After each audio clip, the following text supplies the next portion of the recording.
Welcome to science class. Science में आज हम स्टार्ट कर रहे हैं चैप्टर 11 कार्य तथा ऊर्जा। इंग्लिश मीनिंग है work and energy. Students start कर रहे हैं कार्य से। हम जीवित रहने के लिए सजीवों को अनेक मूलभूत गतिविधियां करनी पड़ती है, इन्हें हम जैव प्रक्रम कहते हैं। भाई जीवों को जीवित रहने के लिए अनेक मूलभूत गतिविधियां करनी पड़ती हैं और वो गतिविधियां क्या हैं? जैव प्रक्रम कहलाती हैं। और इन जैव प्रक्रम को करने के लिए ऊर्जा की आवश्यकता होती है और ऊर्जा हमें भोजन से प्राप्त होती है और फिर इस ऊर्जा के द्वारा हम कार्य करते हैं। तो जैव प्रक्रम के द्वारा जो ऊर्जा की रिक्वायरमेंट होती है वो किससे पूरी होती है? भोजन से पूरी होती है, यानी कि भोजन से हमें ऊर्जा मिलती है। तो स्टूडेंट्स कठोर काम करने के बावजूद कुछ अधिक कार्य नहीं। जीवन में प्रत्येक व्यक्ति रोजाना कठिन कार्यों को संपादित करता है। उसकी नज़र में ये बहुत सा कार्य है, परंतु वैज्ञानिक दृष्टिकोण से कई स्थितियों में कार्य शून्य होता है। जैसे उदाहरण के लिए, यदि आप एक बड़ी चट्टान को धकेलने के लिए कठोर परिश्रम कर रहे हैं तथा सारे प्रयत्नों के बावजूद चट्टान नहीं हिलती है तथा आपने चट्टान पर कोई कार्य नहीं किया है, क्योंकि चट्टान में कोई विस्थापन नहीं हुआ। स्टूडेंट्स बल लगाने पर वस्तु में विस्थापन होना आवश्यक है, तभी कार्य होगा। यदि हमने किसी वस्तु पर बल लगाया तो उसका विस्थापन होना अति आवश्यक है, उसी स्थिति में ही कार्य होगा। यदि विस्थापन नहीं हुआ है तो हमने कोई कार्य नहीं किया। चट्टान के धक्का लगाया, इसके लिए हमने खूब बल भी लगाया और हो सकता है इससे हम थक भी गए हों, लेकिन उसमें कोई विस्थापन नहीं हुआ है, वो अपनी जगह से नहीं हिली है, तो हमने कोई कार्य नहीं किया। इसी प्रकार देखो एक अन्य उदाहरण है। आप अपने सिर पर एक भारी बोझा रखकर कुछ मिनट के लिए बिना हिले डुले खड़े रहते हैं। आप पूर्ण रूप से थक जाते हैं, आपने अपनी ऊर्जा व्यय की, परंतु विज्ञान की भाषा में कोई कार्य नहीं किया। क्यों? क्योंकि बोझा सिर पे रखा आपने और हो सकता है उसको उठाने के लिए आपने एनर्जी भी व्यय की हो, लेकिन बोझा रखने से आपका विस्थापन नहीं हुआ। आप उस जगह से एक स्थान से दूसरे स्थान पर नहीं गए, विस्थापन नहीं हुआ। और मैंने कहा भाई कार्य करने के लिए जब हम किसी वस्तु पर बल लगाते हैं तो फिर विस्थापन होना एक आवश्यक शर्त होती है। तो यहाँ विस्थापन नहीं हुआ, इसलिए यहाँ पे भी कोई कार्य नहीं हुआ। इसके अतिरिक्त यदि कोई विद्यार्थी परीक्षा की तैयारी के दौरान पुस्तकें पढ़ता है, प्रश्न पत्रों को एकत्रित करता है, कक्षा में मन लगाकर पढ़ता है, अपने मित्रों के साथ समस्याओं पर विचार विमर्श करता है, इन सभी क्रियाकलापों में उसके द्वारा बहुत सी ऊर्जा व्यय की जाती है। सामान्य भाषा में वह कठोर कार्य कर रहा है, परंतु वैज्ञानिक परिभाषा के अनुसार इस कठोर काम में बहुत थोड़ा कार्य ही सम्मिलित है। इसी प्रकार मान लो आप अन्य उदाहरण दे सकते हैं। घर में संदूक है बड़ा और उसमें हमने 3 क्विंटल गेहूँ भर दिए। अब हम उसे एक स्थान से दूसरे स्थान पर ले जाना चाहते हैं और आपने उस पर बहुत बल लगाया, धक्का लगाया, लेकिन संदूक हिला नहीं, उसमें विस्थापन नहीं हुआ, वो एक स्थान से दूसरे स्थान पर नहीं गया, तो विस्थापन नहीं हुआ, तो आपने कार्य नहीं किया। इसके विपरीत आप शॉपिंग करने जाते हैं, वहाँ पे ट्रॉली बैग आते हैं, सामान उनमें रखते हैं और उन्हें खींचते हुए एक स्थान से दूसरे स्थान पर आप ले जाते हैं, तो वहाँ विस्थापन हुआ, यानी कि इस स्थिति में वहाँ कार्य हुआ है, वहाँ कार्य हुआ। तो बल लगाने पर विस्थापन का होना एक आवश्यक कंडीशन है, कार्य उसी कंडीशन में होता है। तो कार्य कब होगा? जब हम किसी वस्तु पर बल लगाते हैं और उस बल से विस्थापन होता है, उसी कंडीशन में कार्य होता है। यदि हमने वस्तु पर बल लगाया और विस्थापन नहीं हुआ तो कार्य नहीं हुआ, विस्थापन हुआ उस स्थिति में कार्य होगा। क्लियर है स्टूडेंट्स? अब लेते हैं कार्य की वैज्ञानिक संकल्पना। तो देखो वैज्ञानिक दृष्टिकोण से कार्य को परिभाषित करने के लिए कुछ स्थितियों पर हम विचार करते हैं। नंबर 1, यदि कोई बच्चा किसी ट्रॉली को खींचता है और वह कुछ दूरी पर चलती है तो बच्चे ने ट्रॉली पर बल लगाया और उससे उसमें विस्थापन हुआ, यानी कि यहाँ पे कार्य हुआ है। भाई बल लगाने पर विस्थापन हो गया तो इस कंडीशन में कार्य हुआ है, क्योंकि यहाँ कार्य की अति आवश्यक शर्त, विस्थापन पूरी हो रही है। किसी सतह पर रखे गुटके को धकेलने पर यह कुछ दूरी तय करता है। गुटके पर बल लगाने पर गुटका विस्थापित हुआ, यानी कि हमने गुटके पर बल लगाया और बल से गुटका क्या हुआ, विस्थापित हो गया, तो इस स्थिति में भी कार्य हुआ है। किसी पुस्तक को किसी ऊंचाई तक उठाने पर वस्तु पर एक बल लगाया गया तथा वस्तु गतिमान हुई, यानी कि बल लगाने पर वस्तु गतिमान हुई है, तो वहां पे भी कार्य हुआ है। इन तीनों स्थितियों से परिलक्षित हो रहा है कि कार्य करने के लिए दो दशाओं का होना आवश्यक है। नंबर 1, वस्तु पर कोई बल लगना। नंबर 2, बल के कारण वस्तु का विस्थापन होना, यानी वस्तु विस्थापित होनी चाहिए। तो देखो, कार्य होने के लिए दो दशाओं का होना आवश्यक है। नंबर 1, वस्तु पर बल का लगना। नंबर 2, बल के कारण वस्तु का विस्थापन होना। यदि आपने बल लगाया और आप उस बल के कारण थक गए लेकिन विस्थापन नहीं हुआ है, तो उस स्थिति में आपने कोई कार्य नहीं किया है। क्लियर है स्टूडेंट्स? अब लेते हैं, अब आपकी बात समझ में आ गई होगी। इस पूरी एक्टिविटी से, इन सभी उदाहरणों से यही स्पष्ट हो रहा है कि कार्य करने के लिए दो दशाओं का होना आवश्यक है। नंबर 1, वस्तु पर कोई बल लगना चाहिए। नंबर 2, वस्तु विस्थापित होनी चाहिए। तो यहाँ तक के चैप्टर में दो बिंदु आपको याद होने चाहिए। अब आगे बढ़ते हैं स्टूडेंट्स। एक नियत बल द्वारा कृत कार्य किया गया कार्य। तो देखो स्टूडेंट्स, किसी वस्तु पर किए गए कार्य की माप वस्तु पर आरोपित बल तथा बल की दिशा में वस्तु के विस्थापन के गुणनफल के बराबर होती है। भाई, किसी वस्तु पर कार्य किसके बराबर होगा? बल इंटू बल की दिशा में विस्थापन के बराबर होगा। कार्य एक अदिश राशि है। देखो स्टूडेंट्स, यहाँ पर मैं एक ले रहा हूँ, जैसे मान लो ये स्लोप है A और यहाँ है B। ये वस्तु रखी है, बिंदु A पर है, इस पे बल लगाया, ये F बल, और वस्तु विस्थापित होकर कहाँ आ गई? बिंदु B पर। पहले कहाँ थी? A पर, अब कहाँ आ गई? B पर। किसके कारण हुआ ये विस्थापन? ये विस्थापन S हो गया। मान लो कितनी दूरी, कितनी है? S। तो यहाँ बल F लगाया गया और विस्थापन कितना हुआ? S हो गया। तो किया गया कार्य जो है स्टूडेंट्स, वो W बराबर क्या हो जाएगा? बल F इंटू विस्थापन S बराबर क्या हो जाएगा? Fs के बराबर होगा। क्लियर है? F बल है, S बल की दिशा में विस्थापन। कार्य एक अदिश राशि है। यदि वस्तु पर F बल लगाने से वस्तु का विस्थापन बल की दिशा में थीटा कोण पर हो, तो उस स्थिति में क्या होगा? जैसे मान लो ये वस्तु है A, अब हमने इस पे बल लगाया और इसका विस्थापन, बल लगाया, इस तरफ विस्थापन हो गया यहाँ बल की दिशा से अलग दिशा में। प्रारंभिक स्थिति D थी, अंतिम स्थिति ये हो गई। तो वहाँ जो ये कोण जो बन रहा है थीटा कोण जो बन रहा है, यानी वस्तु पर F बल लगाने पर वस्तु का विस्थापन S जो है बल की दिशा में थीटा कोण पर हो रहा है। तो यहाँ कोस थीटा बराबर क्या हो जाएगा? AC बटा AB। AC बटा AB। यहाँ जो AC है वो AB कोस थीटा के बराबर होगी। तो यहाँ बिकॉज AC जो है वो D के इक्वल है, यानी कि बल की दिशा में विस्थापन के इक्वल है। AC किसके बराबर है? D के, इस डायग्राम में D के बराबर है, और ये D क्या है? बल की दिशा में विस्थापन। तो ये D किसके बराबर हो जाएगा? ये D जो है कोस थीटा के बराबर हो जाएगा। कौन से? विस्थापन वाले। तो S कोस थीटा हो जाएगा। D बराबर क्या हो जाएगा? S cos theta. तो यहाँ किया गया कार्य जो है वो बल इंटू बल की दिशा में विस्थापन के बराबर होगा।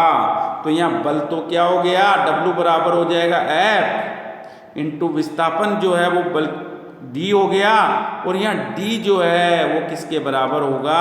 S कोस थीटा के, S कोस थीटा के बराबर होगा। तो इस D की जगह क्या रख दूं? S cos theta. तो W किसके बराबर हो गया? किया गया कार्य जो है वो Fs कोस थीटा के बराबर होगा। किसके बराबर होगा? Fs कोस थीटा के बराबर होगा। तो देखो ये कार्य ds कोस थीटा के बराबर किया गया कार्य जो है W इंटू डी के बराबर है, यानी बल इंटू बल की दिशा में विस्थापन। तो यहाँ बल जो एफ है, विस्थापन बल की दिशा में जो विस्थापन हुआ है वो एस कोस थीटा है, तो डब्लू बराबर हो गया एफ एस कोस थीटा। अब देखो थीटा 90 डिग्री हो, थीटा कितना हो 90 डिग्री हो स्टूडेंट्स, कोस 90 डिग्री की वैल्यू होती है 0। कितनी होती है 0। तो देखो यहाँ थीटा बराबर 90 डिग्री हो तो किया गया कार्य शून्य होगा, क्योंकि W बराबर क्या लिखेंगे हम एफ एस कोस 90 डिग्री। अब कोस 90 डिग्री की वैल्यू कितनी, एफ एस गुणा कोस 90 डिग्री की वैल्यू 0 हो गई। अब इसको 0 से गुणा करेंगे तो ये क्या हो जाएगा 0 ही हो जाएगा, यानी किया गया कार्य शून्य होगा। किया गया कार्य क्या होगा शून्य होगा। यदि विस्थापन बल की दिशा के लंबवत हो किया गया कार्य शून्य होगा। उदाहरण के लिए यदि कोई कुली सिर पर बोझ उठाकर प्लेटफॉर्म पर चल रहा है तो वह कोई भी कार्य नहीं करता, क्योंकि उसका कार्य गुरुत्व बल के लंबवत होता है। यदि बल व विस्थापन की दिशाएं समान हैं, एक ही दिशा में हो रहा है, बल लगाया जिसी दिशा में विस्थापन हो रहा है, तो वहाँ थीटा क्या होगा 0 डिग्री होगा। यानी कि ये वाली कंडीशन हो गई, जैसे ये वस्तु ए है, ये बी पर ये बिंदु ए पर रखी है वस्तु ए, ठीक है। यहाँ हमने इस दिशा में बल लगाया, ये विस्थापित होकर यहाँ बी पर आ गई, इसी दिशा में इसका विस्थापन हुआ एस दूरी पर। ये बल की दिशा और विस्थापन की दिशा एक ही है, तो यहाँ थीटा क्या होगा 0 डिग्री होगा।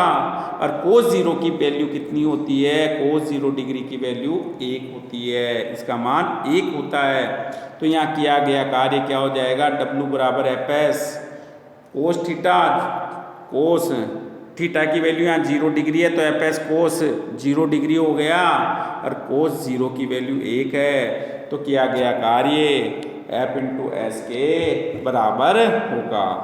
इस दशा में कार्य अधिकतम होता है। यदि किसी वस्तु पर बल कार्यरत हो परंतु विस्थापन शून्य हो, तब वस्तु पर किया गया कार्य शून्य होता है, यानी कोई कार्य नहीं होता है। उदाहरण के लिए यदि कोई व्यक्ति दीवार पर धक्का लगा रहा है तो बल तो लगा रहा है परंतु विस्थापन नहीं हुआ, जबकि कार्य के लिए बल का लगना और उस बल के कारण विस्थापन का होना दोनों आवश्यक होते हैं। इस स्थिति में कोई कार्य नहीं होता है।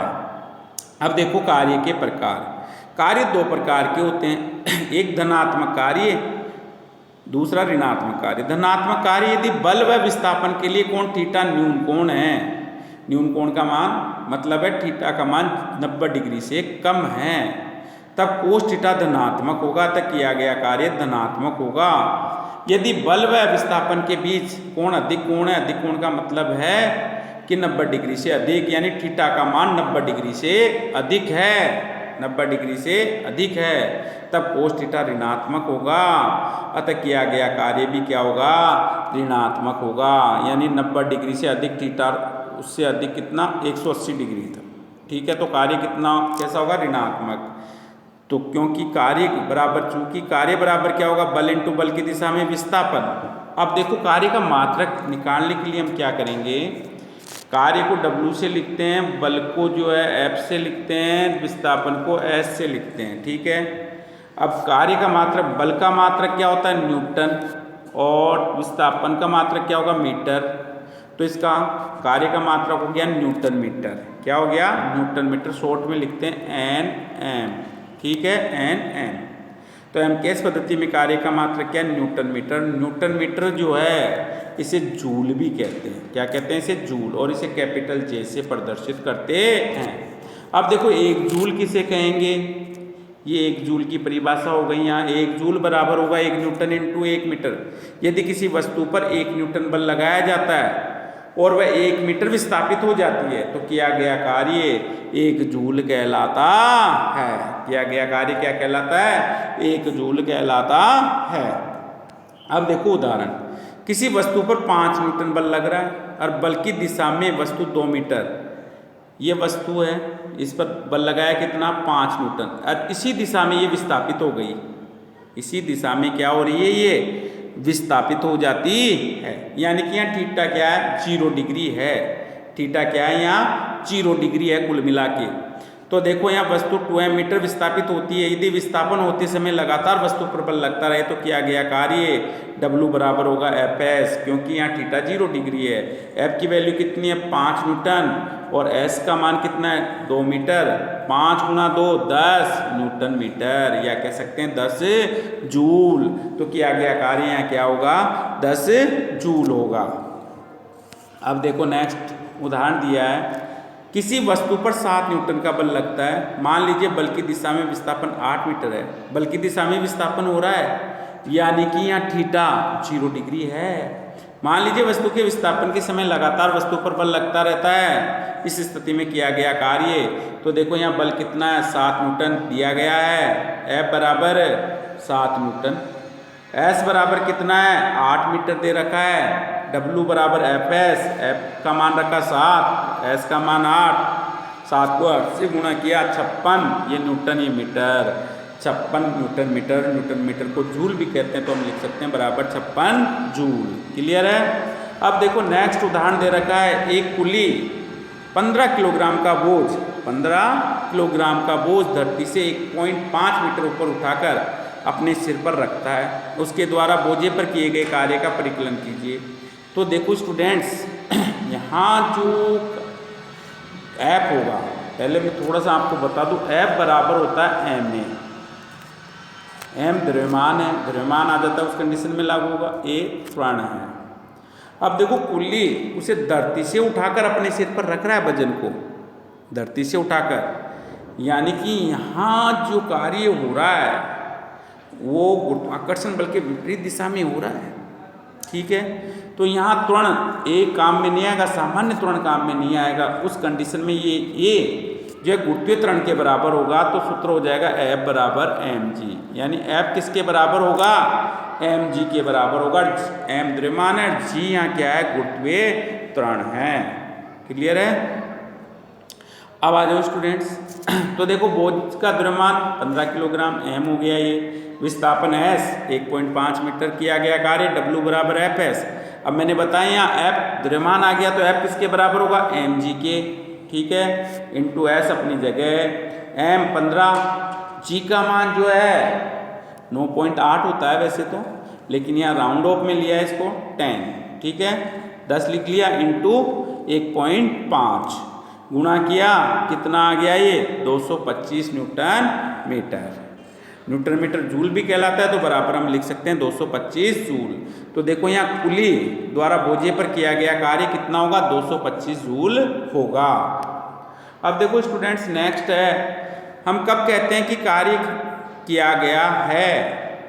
तो देखो किसी वस्तु पर बल लगाने पर वस्तु विस्थापित हो जाती है, तो हम कहेंगे कि कार्य किया गया है, क्योंकि किसी भी वस्तु पर कार्य होने के लिए दो दशाओं का होना आवश्यक है। पहली, वस्तु पर कोई बल लगना चाहिए, दूसरी, वस्तु विस्थापित होनी चाहिए। तो हम कह सकते हैं किसी वस्तु पर बल लगाने पर वस्तु विस्थापित हो जाती है, तो कार्य किया गया है। जब किसी वस्तु पर लगने वाला बल इसके विस्थापन की दिशा में हो, तो किए गए कार्य का व्यंजक लिखिए। जब बल विस्थापन की दिशा में ही होता है, तो किया गया कार्य बल इंटू विस्थापन की दिशा के बराबर होता है, यानी कि W बराबर Fs होता है। 1 जूल को परिभाषित कीजिए। 1 जूल बराबर 1 न्यूटन इंटू 1 मीटर। ये जब किसी वस्तु पर 1 न्यूटन बल लगाया जाता है और वस्तु में बल की दिशा में 1 मीटर का विस्थापन हो जाता है, तो किया गया कार्य 1 जूल कहलाता है। प्रश्न नंबर 4, बैलों की एक जोड़ी खेत जोतते समय किसी हल पर 140 न्यूटन का बल लगाती है। जोता गया खेत 15 मीटर लंबा है, खेत की लंबाई को जोतने में कितना कार्य किया गया। तो देखो बैलों द्वारा लगाया गया बल, यानी कि F कितना है, F जो है वो 140 न्यूटन है। जोता गया खेत, ये विस्थापन हो गया, S कितना है 15 मीटर। किया गया कार्य बल इंटू विस्थापन, यानी कि W बराबर Fs हो गया। ठीक है, F 140 newton into S 15 metre, गुणा किया, कितना आ गया ये 2100 न्यूटन मीटर। कितना आ गया 2100 न्यूटन मीटर। न्यूटन मीटर को जूल भी कहते हैं, तो हम कह सकते हैं 2100 जूल जो है यहाँ कार्य किया जाएगा। अब स्टूडेंट्स नेक्स्ट टॉपिक है ऊर्जा। और इसका अध्ययन हम नेक्स्ट वीडियो में करेंगे। तब तक के लिए थैंक यू।